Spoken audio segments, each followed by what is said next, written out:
আজকে তোমাদের সাথে শেয়ার করব আলুর পরোটা। খেতে তো সবারই ভীষণ ভালো লাগে, কিন্তু বানানোর ঝঞ্ঝাট থাকে বলে আমরা অনেক সময় ইচ্ছে করলেও বানাই না। তো আজকে খুব সহজ উপায়ে চটজলদি বানানো যাবে এরকম তোমাদের সাথে আলুর পরোটা শেয়ার করব। হ্যালো বন্ধুরা, welcome back to my YouTube channel. আশা করি তোমরা সবাই খুব ভালো আছো। গুড মর্নিং তোমাদের সবাইকে। তো প্রথমে আমি আটা নিয়ে নিচ্ছি। আটা সবসময় চেলে নেওয়া খুব ভালো, তাই আটাটা ভালো করে চেলে নিচ্ছি। যেহেতু কম হবে, কম পরোটা বানাবো, তাই আমার আটার পরিমাণটাও কম নিয়েছি। এবার নুন দিয়ে দিলাম উপর থেকে, আর জল দিয়ে ভালো করে মাখিয়ে নেব, যেমন নর্মালি রুটি বানানো হয় সেইভাবে। তবে হ্যাঁ, আলুর পরোটার যে ডোটা বানানো হবে সেটা একটু টাইট হলে বেশ ভালো হয়, তাহলে বেলতে সুবিধা হয়, নরম হলে কিন্তু বেলা যায় না। তো যাই হোক, আমি ডোটা বানিয়ে নিয়েছি। আর যেহেতু কমজন কম পিস করব, মাত্র 7 পিসই বানাবো। তো এবার দেখো আমার পুরো আটা মাখানো রেডি, ডো ভালো করে বানিয়ে নিয়েছি। এবার কড়াইতে আমি তেল দিয়ে দিলাম। তেল দিয়ে জিরে ফোড়নে দিয়ে দিলাম। খুব সহজে বানানো যাবে, একদম ইজিভাবে বানাচ্ছি, বেশি কিছু দিচ্ছি না আমি মশলা, তোমাদের সাথে শেয়ার করেই নিচ্ছি, তোমরাও দেখতে পাবে।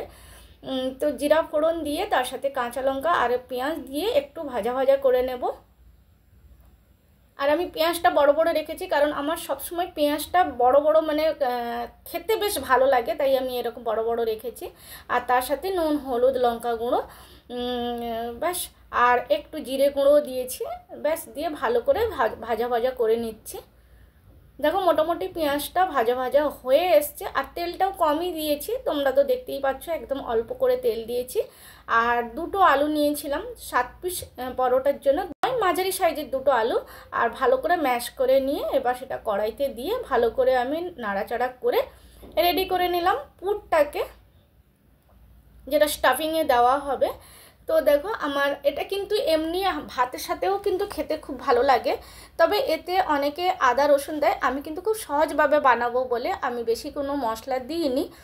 এবার পরোটা বানানোর জন্য রেডি করছি। আমি লেচির মধ্যে দেখো এরকম করে হাতে করে এরকমভাবে বাটি শেপ দিয়ে দিলাম। এবার এর মধ্যে পুরটা দিয়ে দেবো। পুরটা দিয়ে ভালো করে মুখটা বন্ধ করে দিতে হবে, নাহলে কিন্তু বেলার সময় মুখটা ফেটে যেতে পারে, তাই এইটা একটু ধ্যান দিতে হবে। এইটার কাছে কিন্তু কথা, কারণ পুর বানানো আর এইটা এই দুটো মেন জিনিস থাকে। তো দেখো আমি ভালো করে মুখটাকে বন্ধ করে দিয়ে আবার ভালো করে লেচিটাকে ঠিক করে দিলাম, গোল করে নিলাম। এবারে আটা দিয়ে সাবধানে বেলতে হবে, যদি আমরা জোর দিয়ে যেমন রুটি বেলি সেইভাবে বেলতে গেলে কিন্তু ফেটে যায়। তো ওই জন্য হালকাভাবে এমনভাবে বেলতে হবে যাতে পুরোটা বেলাও হবে আর যাতে নাও ফেটে যায়। তো দেখো আমার মোটামুটি হয়ে গেল বেলাটা। এবার আমি ভালো করে চেপে চেপে ভেজে নেব তেলে দিয়ে। আমি কড়াইতে যেহেতু তেল দিয়ে দিয়েছি, তো তেলটা গরম হয়ে গেছে। এবারে পরোটাটা ভেজে নেব। আর এটা কিন্তু ভালো করে চেপে চেপে কম একটু আঁচেই ভাজা উচিত, কারণ বেশি আঁচ দিয়ে দিলে তাহলে পুড়ে যাবে, কিন্তু ভেতরে ঠিক মতন হবে না। তাই এটাকে একদম এইভাবে খুন্তি দিয়ে, বা অনেকের বাড়িতে অনেক কিছু থাকে যেটা দিয়ে আরও চেপে চেপে ভাজা যায়, তো আমার কাছে খুন্তি ছিল, আমি খুন্তি দিয়েই এভাবে ভালো করে কড়া করে ভেজে নিলাম। তো ব্যাস, এবার সস দিয়ে খেয়ে নিলেই হবে।